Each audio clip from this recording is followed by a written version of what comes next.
I want you to meet Kage. Ang name po niya is Kage. Isa po siyang adopted na puspin.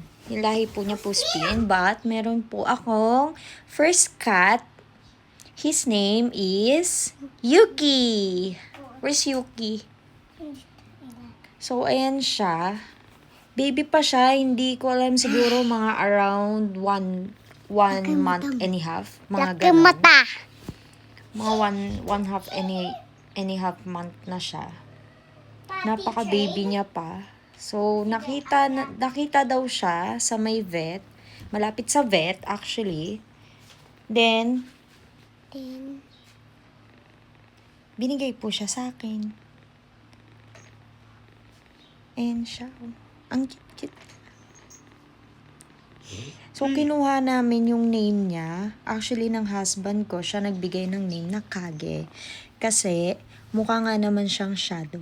Mukha nga naman siyang anino. Dahil ang itim-itim niya. Solid black color siya. Ayan. Ayan siya. Black color siya.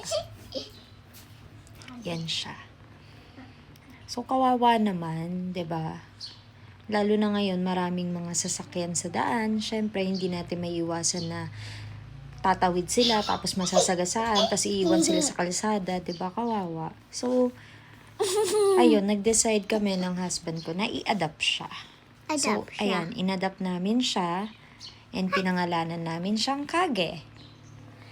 It's a Japanese word siya talaga, ng shadow. It's a Japanese, word, Kage. Which means is, shadow. Yun yung meaning niya. Kaya tinawag namin siyang Kage dahil sa color niya. Color black. Loko. Bakit? And syempre, nandito si Yuki. Ayan siya, guys. Ito. Ayan siya. Yuki. Ukiki. Ang piti-piti. Ayan siya. Yuki naman ang name niya. Yan. Picture tayo. Yan, diba?